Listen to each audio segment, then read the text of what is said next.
such a genuine gem, thank you for clicking on my video. I'm Brooke McKenna, but today's case is the Chowchilla school bus kidnapping. Now, this was a disappearance like none other, and a deep dive into what the victims would go through.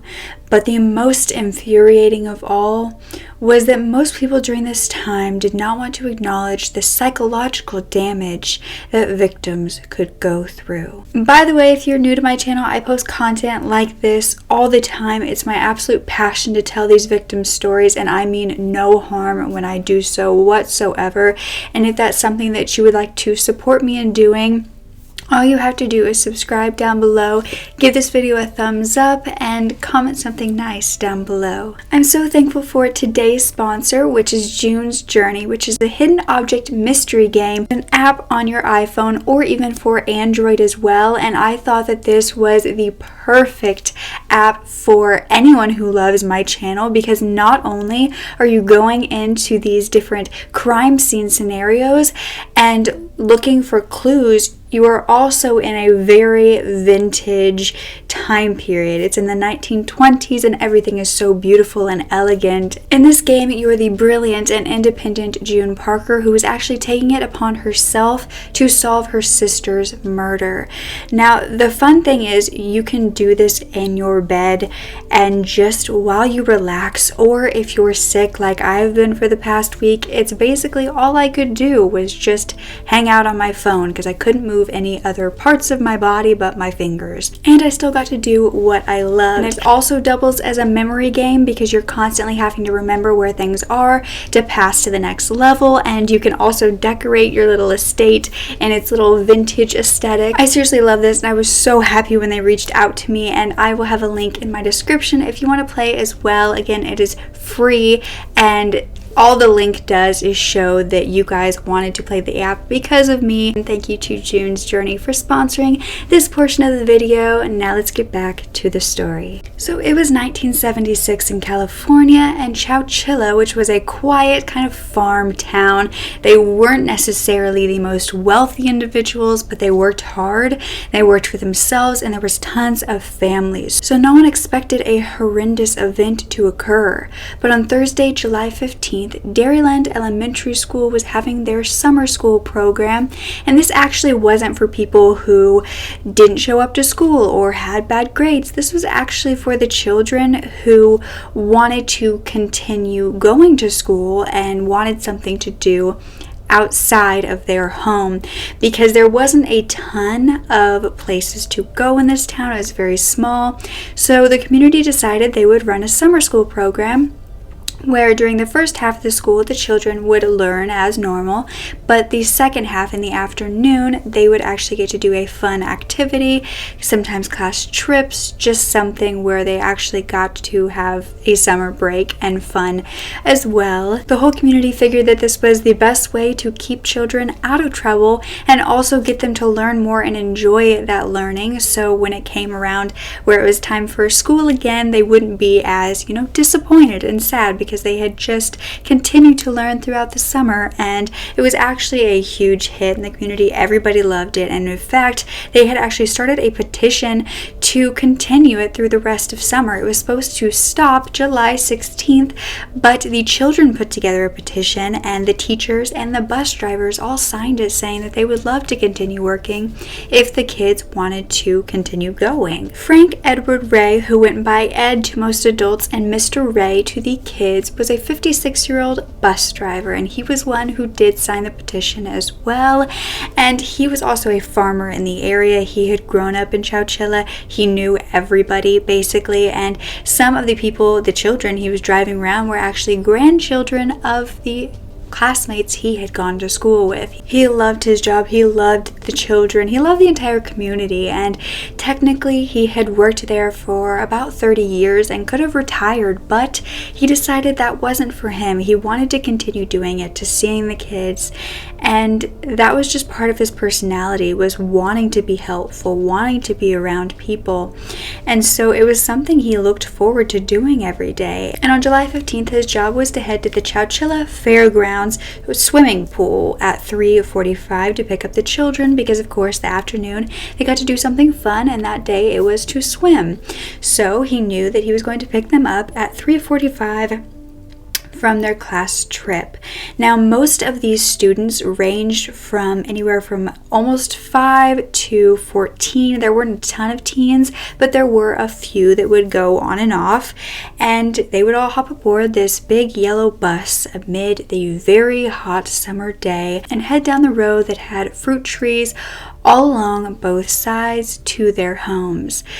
Ed's bus actually had 4 stops, and he was always there on time, never tardy, and basically the perfect bus driver. Parents knew that they could count on him to keep their children safe. Now, Ed's bus was the last to leave the swimming pool that day, and he would head on to his first stop. Everything would go well, drop off the kids, the same with the next 2 stops, so he just had 1 more to go. The 4th stop did not occur, and there were 26 students still on board, along with Ray, and nobody knew what happened to them. The parents were trying to keep calm. A few minutes late is fine. That happens sometimes, but when it gets too closer to 30 minutes, parents began to panic, and they all kind of rushed outside to look down the street both ways to see if they could see any sign of a bus coming, and none of them could. It was now 4:15, and the parents would start calling the school. And they would get the superintendent, and they would start to say, the bus hasn't shown up. Do you know of any delays? Why hasn't Edward dropped off our children? Where are they? And the superintendent hadn't heard anything, and he was confused. And he kind of said, oh, well, they dropped them off at the first 3 stops, so I'm sure Edward just broke down somewhere in between, and we should hear news about it soon. However, they were not hearing news, and then parents started calling the bus barn and saying, have you heard anything? Do you know if Edward has broken down? And nobody knew anything.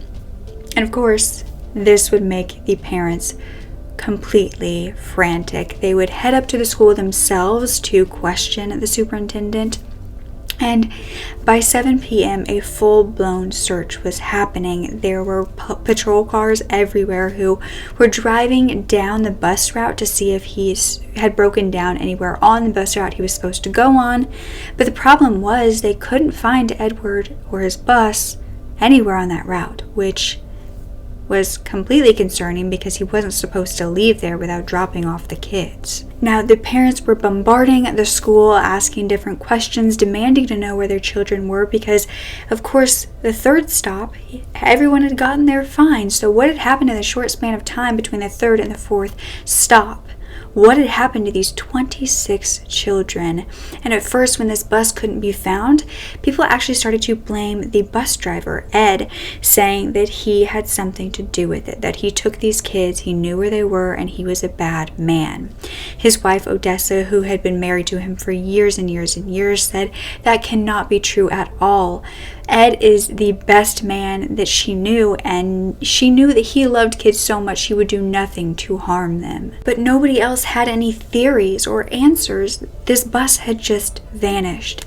And that's when the FBI was called in to assist the police department in finding this bus. And by 8 p.m., a new search was happening where there were actually helicopters above the area surveying it to see, more widely than just a police car could. And that is when they would find this bus. It was in a shallow branch of the Chowchilla River, but it was actually dry, and the bus had kind of been pulled in there as well as covered with different debris to kind of camouflage it a bit. But the police immediately sped there after hearing that the helicopter had found it in this area. And when they got there, they dug through the debris to look inside this bus. And then they would find nothing. There was no sign of life inside. Nobody was there. Yanking open the door and barging inside, they found no evidence of these children or Ed. But on a brighter note, they actually didn't find any sort of blood or evidence that there was a struggle, so it meant that nobody had been harmed on the bus, except they didn't know where they had taken them or where they had gone. Around the area, they found some swimsuits, some books, towels, and cotton swabs, which probably would have been from the children. That's what they assumed. But the most important evidence they found were tire tracks. They were over the bus's tire tracks, and they appeared to be from a van.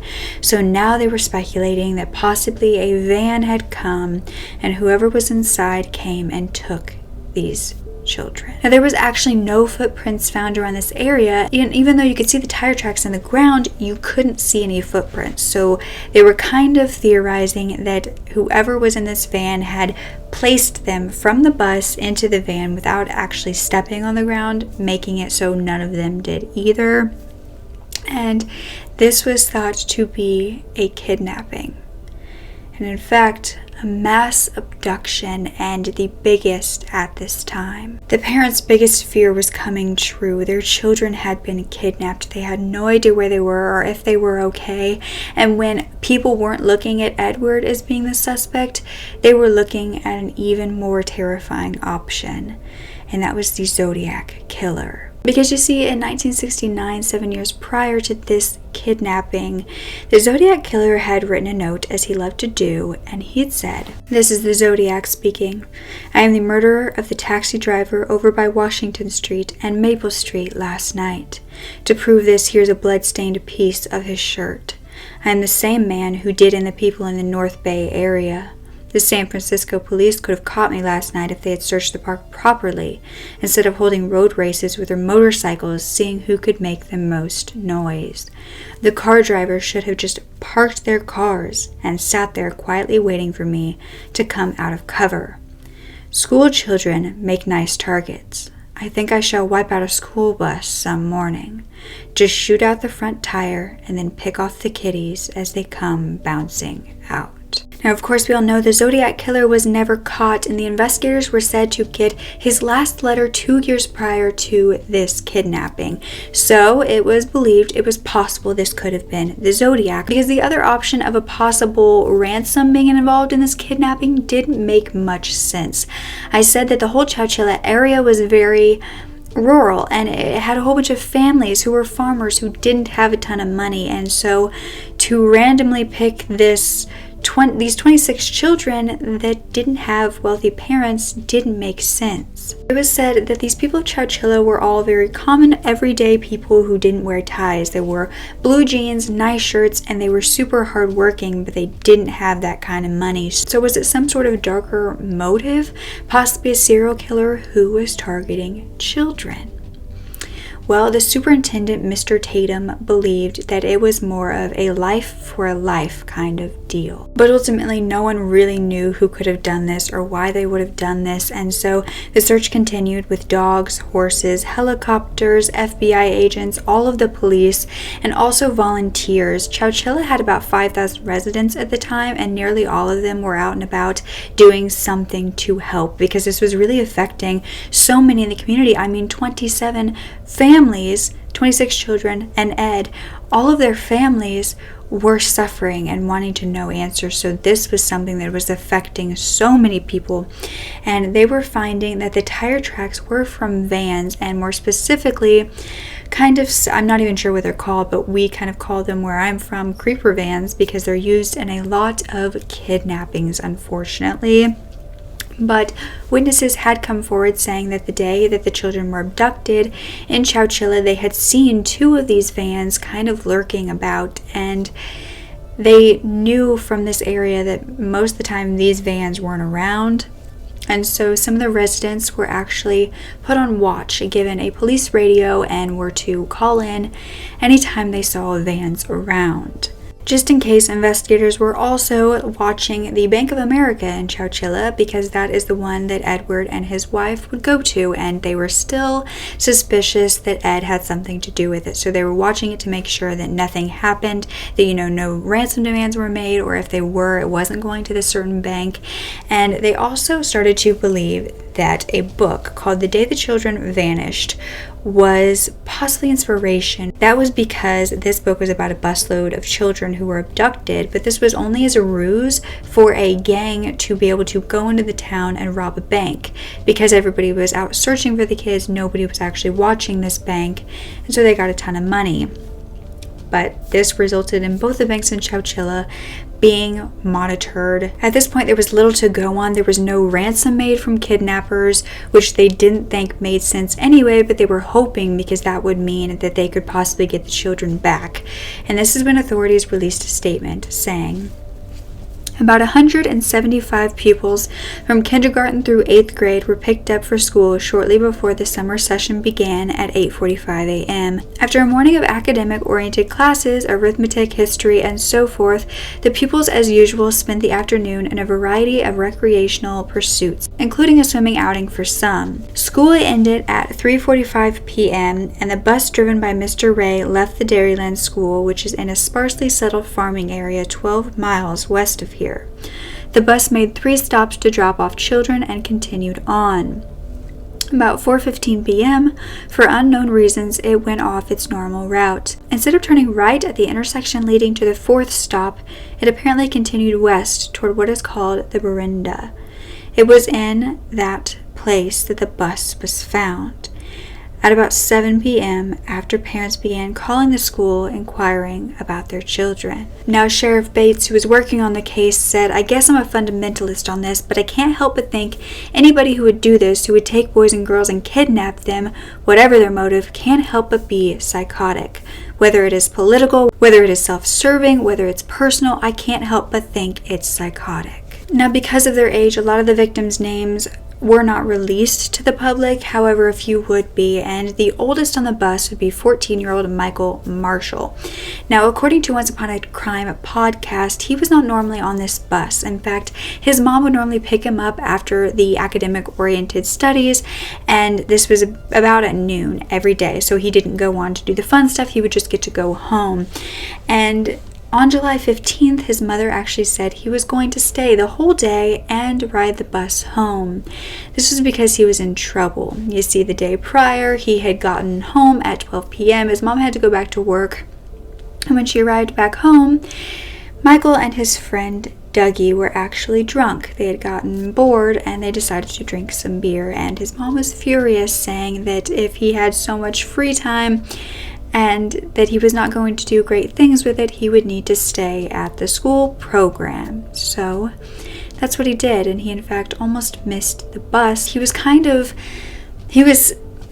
angry because he would normally take the time between, school and the end of the day to go and practice rodeo riding because his father was a professional.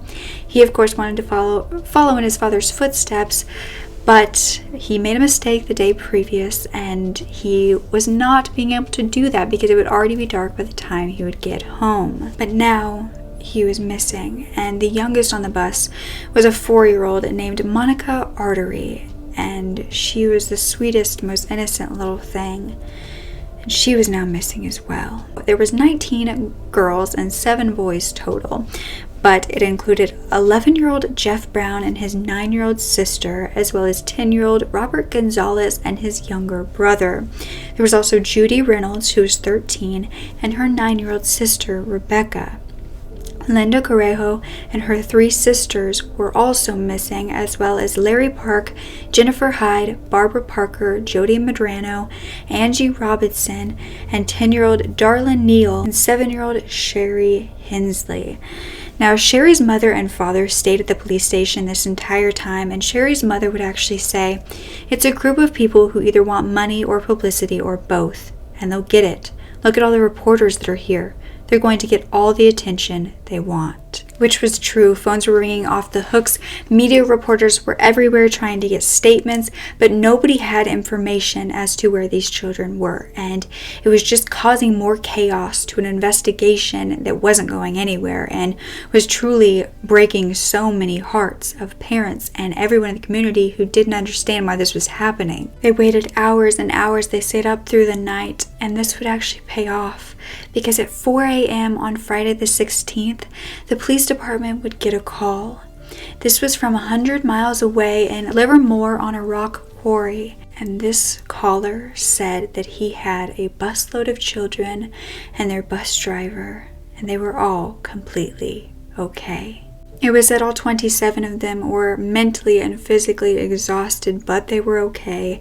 They had survived. They were immediately taken to the FBI, and they were given, of course, comfort foods, drinks. They were just made sure that they were okay. They were given medical treatment if they needed it, but then they were questioned about what had happened to them. And at this point, when they were done with that, they would send the children back home on a bus to Chowchilla to be with their parents once again. Now, I just have to intervene right here because when I read that they had sent them back on a bus, that completely blows my mind. These children were just traumatized from being on a bus, and you put them back on a bus? I mean, yeah, it may have taken more gas to send out cars, but I think to spare them that trauma and reliving that memory so soon, they should have thought about that. But this actually goes into what we're going to be talking about at the end of this video, and how little was known about mental health and how much trauma can affect us as a person and affect our lives, which we'll get into later, especially in how it affects children. So what really happened to these children and Ed? Well, they had said that about 4:15 p.m. they were headed to the fourth stop. However, there was a white van that was kind of parked in the middle of this road, and it was a very narrow gravel road that was Avenue 21, and they couldn't really get past it if there was a car in the middle of the road. This van had his hood up, and Edward kind of slowed down as to not hit the car, but also to make sure they were okay. Like I said, he was a very caring guy. It was a very small community, and everybody would help each other. So he was going to stop if they needed help and help them. However, as soon as he slowed down, 3 men would get out of this van holding guns. They were white men with pantyhose on their faces, and they would demand to get on the bus and force Ed back to the back of the bus with a gun and demand that the children all be quiet. They were shoving guns in their faces, they were screaming at them, and that is when they began to drive down the road in the bus, with one of the men going back to the white van and following behind. The youngest girl, Monica, would actually ask one of the men if he was the Easter Bunny, because his pantyhose, of course the legs of the pantyhose, were draped on each side of his head that looked like ears, and the men just kind of screamed at her. And after this, she would not let go of Ed. She clung to him for safety, for help, and she was so terrified. She was only 4, almost 5 at this time. They were driven through thickets of bamboo and rough roads. They were being thrust back and forth along the seats, and that is when they would get to the shallow branch of this river, and they were forced off the bus through the back into the back of this white van, and also the back of another van that was already at this scene. And one van had Edward in it with a whole bunch of other children, far too many to actually fit in this van, and the other would have Michael, the oldest boy, and a whole bunch of children as well. They were just thrown in there on top of each other like luggage. There were no seats. There was nothing to make them comfortable. Not only was it so hot being in the back of a vehicle with no source of air and it being about 100 degrees outside, but there was also painted windows. They couldn't see what was happening outside. There was also no food and water, and they would be driving for 11 hours.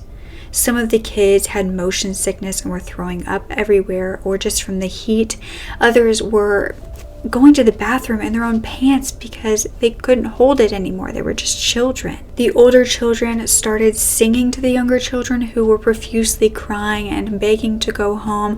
They started singing songs like "Love Will Keep Us Together" and "If You're Happy and You Know It," and they were just trying their best to console these children going through what they were going through as well, which I think is the biggest form of bravery, is helping someone when you are also suffering as well. 11 hours of driving later, the vans would stop and the door would open, except they would be plucked out one by one, and the doors would be shut, sending the rest of them back into darkness. The people who were on the outside were not any more lucky. They were forced to tell these men in pantyhose their address, their name, their phone number, and to give them a piece of clothing.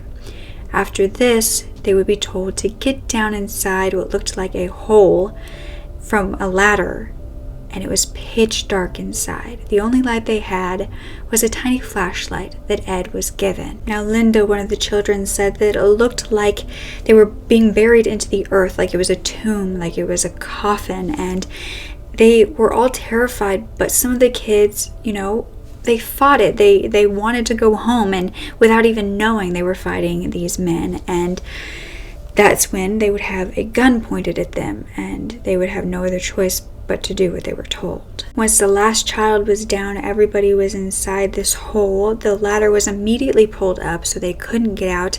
The hole was then covered with dirt and some other things, and all of the light would vanish, leaving them in the dark. Now, the inside was terrifying, to say the least. The walls around them almost looked like they were caving in. They had wooden beams holding them up. There was dirt falling from the ceiling like it could cave in at any moment. And there was very little to survive on. Inside this coffin-like hole, there were dirty mattresses stacked along the wall. There were also containers of water as well as cereal, peanut butter, and bread. And yes, that's all wonderful that they had food, but this was only enough that would last that many people one meal. There was also a makeshift toilet, which was just a hole in the box. There was also air tubes that were letting in a faint breeze from a small fan, but it was battery operated, and those batteries would slowly die and it would get harder to breathe. Now, the little girl I told you about, Linda, she promised God that if she survived, if they all survived, she would be the best little girl in the world for the rest of her life. Slowly, everyone began to give up. They were tired, they were sweating, they were thirsty, they were hungry, and they were terrified. But Ed and the oldest boy, Michael, decided they were not going to give up and die without trying and without doing their best to get out. And that is when they began to stack mattresses below where they knew they had come in from. And it was actually tall enough where they could reach the top. The only problem was it was incredibly hard to open it up. There was some sort of steel that was keeping them from going up, and so they had actually taken a wooden beam that was holding up one of the walls, which they knew was incredibly risky because it could collapse the entire thing, but they knew they needed to risk it to get out. And so they got this beam, they pried off this steel sheet, and that is when they realized that they couldn't actually get out because whatever was above them was being held down by tractor batteries, which were extremely heavy to the point where they had to inch them off to get any sort of movement on the lid. Ed, Michael, Jeff, and Robert all worked tirelessly to move these, and they would continue to pour water over themselves to keep heat exhaustion from happening and just basically ruining the whole thing because they weren't going to be able to work anymore. So they were trying so hard to take turns and to keep it going, and eventually they would actually move these and the steel plate would move. And that is when they would move the dirt and see a little bit of light. From there, they sent a small, super brave boy up to see if the coast was clear because nobody else could fit just yet. And this boy actually went up and peeked out to see if anybody was nearby. And when he came down, they all knew they were going to be okay because he had said the coast was clear. So one by one, the older boys headed up. Ed stayed down below and picked up every little child to push them out. They were climbing on each other's shoulders, and then Ed crawled out himself, and they all began to run. Exhausted, they kept pushing forward, trying to find someone to help them. They knew that if they stayed in that area, the abductors could come back.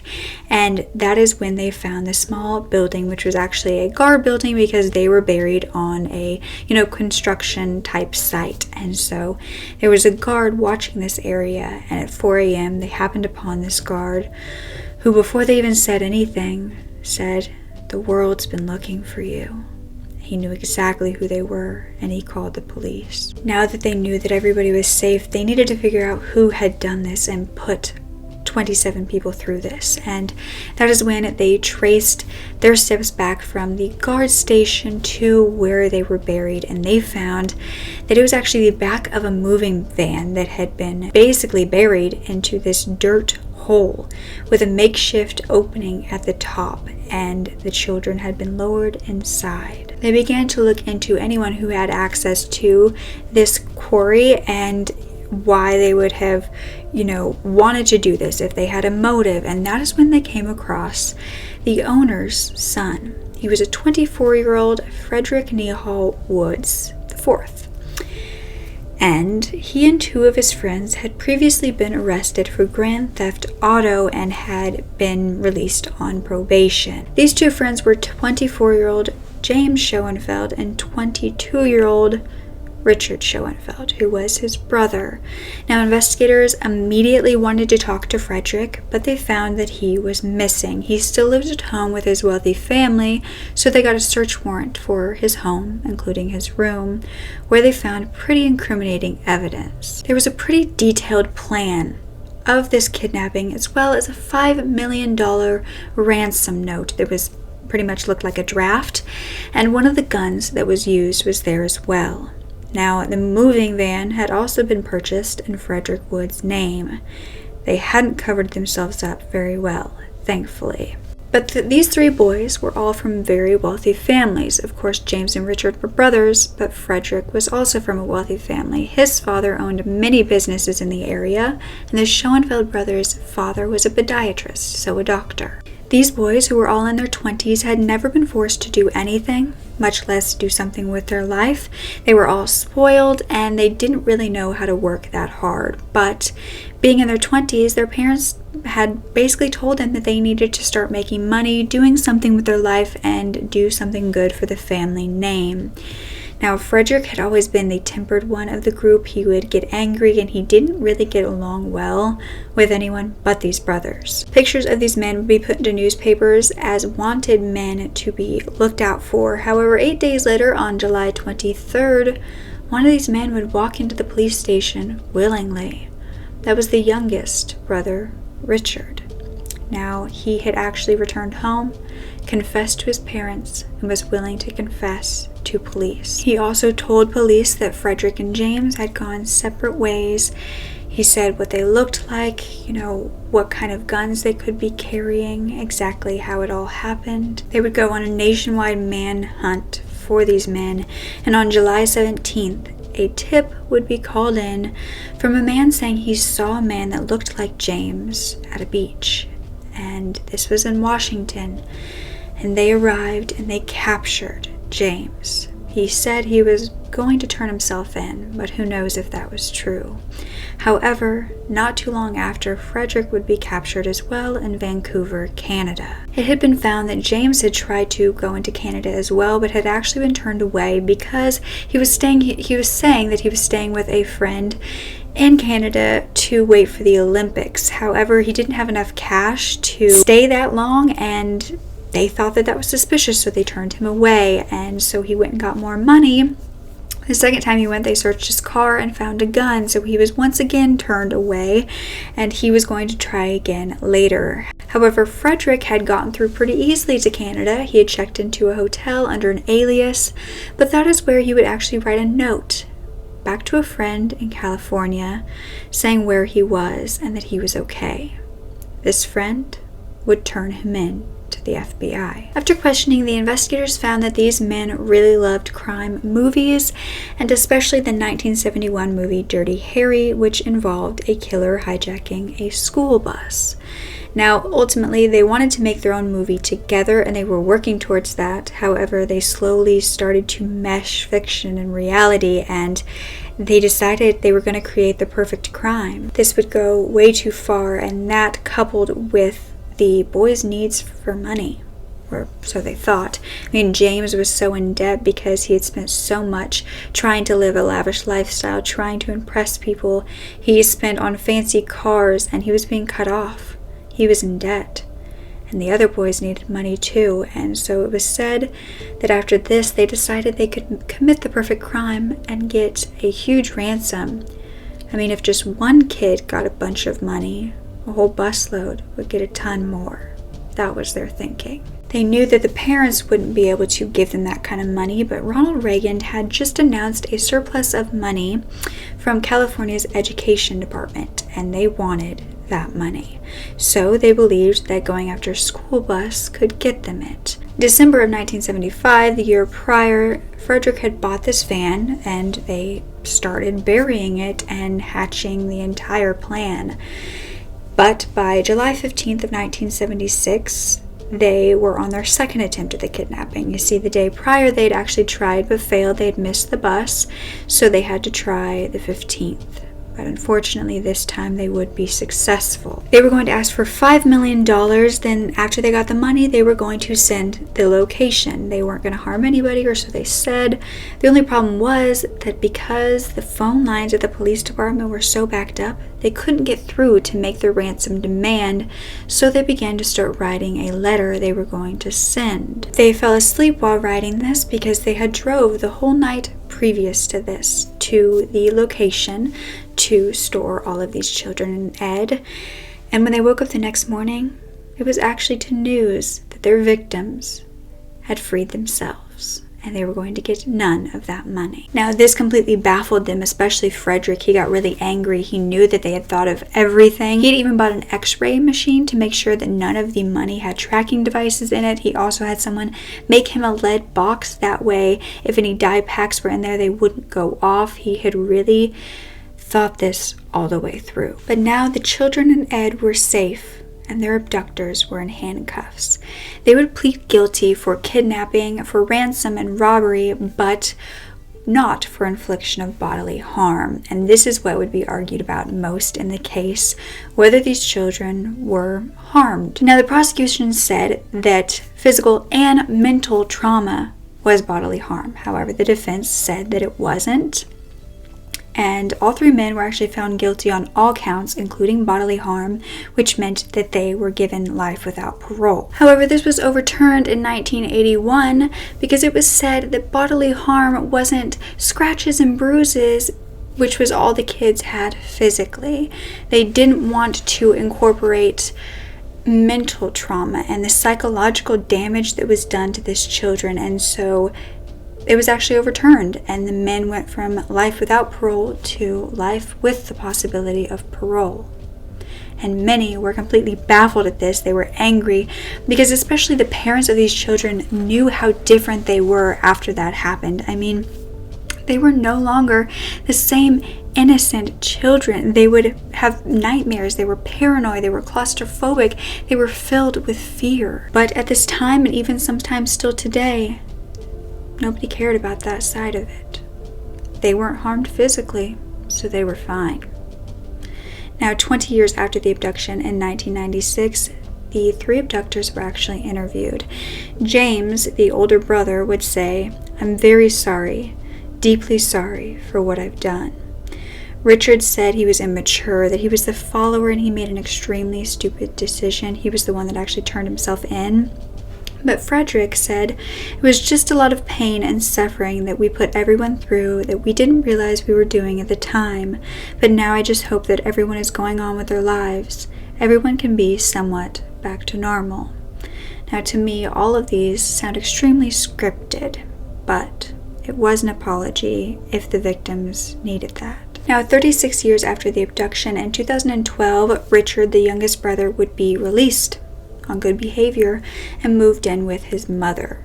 Now, 3 years later after that, his brother James would also be released and would have a degree in architecture. Frederick, however, would not be released because he was not a model prisoner. In fact, he was found to be running several businesses outside of prison without telling anybody. He was also smuggling in cell phones which had sexually explicit photos of children on it. He was said to be the mastermind in all of this, and he really was showing that he had a different state of mind than most people. He also purchased a mansion 30 minutes away from the jail, but had never been able to even see it. He was also married 3 times behind bars.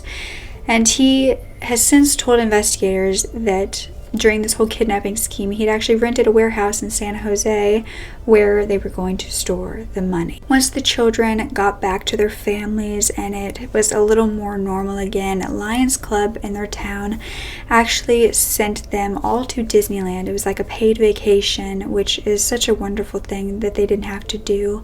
They also put money into Ed's retirement fund to just kind of let them know that the community was supporting them and behind them and wanted them to be okay. In 2016, the children who had survived this abduction had actually settled a lawsuit against their kidnappers, and it's not said how much money they got, but it was said that it was enough to get some serious therapy, but not enough to buy a house. In 2019, Frederick was up for a new parole hearing. However, he was denied because he said he never really hurt anyone and that he didn't hear them crying. He didn't want to take any responsibility, and he said that if they were saying that that was the case, they were remembering it wrong. So his next hearing was set for 2024. Now, the heroic bus driver Edward Ray had passed at 91 in 2012. But he went to his grave as a known hero. He had even received an award for outstanding community service, and on his deathbed, the children from this abduction all came in to say goodbye and tell him how much they appreciated him and that he will forever be their hero. They also said that just his presence still makes them feel safe. Every February 26th in Chowchilla is actually Edward Ray and Children's Day, where they celebrate them and what they went through. What's most heartbreaking to me about this case is the psychological damage that these children went through that was just dismissed at trial. I mean, although we know PTSD wasn't really known at this time, and I think it was like 1980 when it was, kind of established that this was a thing. However, they had to know that children being buried alive would have some repercussions, some lingering fears at a bare minimum, and harm done to your brain is, in my opinion, equally as harmful as harm done to your other parts of your body. Just because it's inside and something psychological doesn't mean it's any different than, being tortured physically. These kids were having panic attacks. They had complete personality changes, and many of them would actually go on to struggle with addiction, drug abuse, and this was just how they decided to cope with what had happened to them. Not that it was a good choice, but they felt that it was the only one at the time. Many have suffered from depression and surprisingly have gone to jail, some of them, for doing something controlling to somebody else, which I think can be brought back to the fact that when they were younger, they had zero control. It was even worse because, Edward could fight, but the children, especially the younger ones, probably felt helpless, like there was nothing they could do. Now, how they were affected as adults could go back to how the trauma affected them as children. Of course it is, but I wanted to talk to you about something called the omen formation that can happen in children who have been through traumatic situations. And this is actually a term I heard on the Mugshot podcast and had no idea, so I went into researching it, and it's quite interesting actually. It's most often found in children with PTSD. So it is a belief that there was warning signs that happened before a tragic event that were either, not seen or not listened to. Signs were trying to protect them, but they ultimately didn't see them at the time. So, how we said that Michael almost missed the bus. He could look back and say that he almost missed the bus because he wasn't supposed to be on it, and if he had just realized that, saw it as a sign, he would have been free of this trauma, which can create a lot of heightened awareness, hypervigilance in children moving forward after a traumatic event, because they can think, if I missed a warning sign before, I need to be more aware of them now. So every little thing to them is a warning sign, and they can no longer live their lives like normal. In a way, it helps them avoid danger, and it's a way of protecting them from any more psychological damage. However, living like this is not okay, especially for a child, and you are constantly living looking over your shoulder and making sure that everything you are doing has no possible repercussions involved. I mean, a lot of children who go through this kind of stuff can have a ton of separation anxiety, where super young children can feel that they can't leave the side of their loved ones or the ones they feel the safest with, because something will happen if they do. They also avoid many situations, even if it has nothing to do with their trigger. You know, it's not just getting on buses, it's going anywhere can be a task, because they don't know what is going to trigger them, and it could lead to a warning sign that could lead to a traumatic event. You know, for older and younger children, they often exhibit post-traumatic play, where they will, without even knowing it, be kind of reenacting what had happened that day through, you know, toys or an imaginative play. But while doing so, they can actually kind of organize their memories wrong, and this is called time skew. And this is where a traumatized person can remember their memories in the wrong sequence, the wrong order, and cannot really know who was with them, what had happened. They just have a lapse of memory as far as that area, but they still want to relive it. Now, this can be done, you know, the traumatic play where you're reliving it can be done well with a therapist who is helping you work through it. However, a lot of these children aren't being helped to work through it, so they're just reliving the situation over and over again. So you see, yes, it's a wonderful, wonderful miracle that they all survived. However, it's not just as simple as that, and they had some serious repercussions and trauma and just heartbreak that they had to go through, innocence lost. And Linda Correjo has since really become a spokesperson for all of them. I heard a lot of interviews from her. I mean, she had said, it eases as I get older, but as I had children, it got harder. As they got older, it's gotten easier, but it doesn't ever leave you. It's just a matter of how well you cope with circumstances that you were put into. But she says that every parole hearing for these men has been like reliving the situation, and the fact that, you know, they are now out is just as traumatizing, knowing that the person who harmed her is free and walking this earth. She said they were promised as kids that they would be safe, that these men were locked away, but now that's not the truth. One of these children, named Larry Park, lived his life in fear. He just hated those men, and he hated life, and he really became addicted to a whole bunch of different substances. But he finally decided to let the hatred go, and he actually met with Richard, the youngest brother, and just decided that he wanted to forgive him for what he had done. And Larry said that this was the best thing he could ever do for himself, which is wonderful. But some victims aren't ready for that kind of forgiveness. Some victims never will be. Some don't want to do that, and that's completely okay. I think everyone deals with it differently. But in the end, I want everyone to know, anyone out there, these children, any of you watching, if you've been through something traumatic, you are so much stronger than the person who put you through it, from anybody who looks down on you for struggling.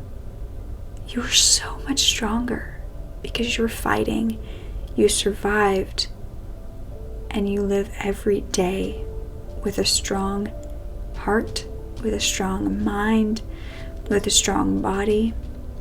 But just remember to find those people that will be strong for you, to give you a chance to be weak and to relax, and to know that it's not your job to constantly fight every single day. It's your job to live. Survival stories are my absolute favorite to talk about, and I have such an appreciation for people who have been through trauma and who continue to be good people in spite of that. I think people can use trauma as an excuse to be a horrible person, and we see that in multiple serial killers. You don't have to. You can use it as a reason to make sure that it doesn't happen to more people, or to empower people that it does happen to. And that's what I hope to do with these videos. And I continue to want to tell survivor stories as well, like this one, because I think that they're just as important to remind us that even those who are alive still need that support and love from all of us. Don't ever forget to speak up. Your voice is powerful enough, and I love you to absolute pieces. Okay. Bye.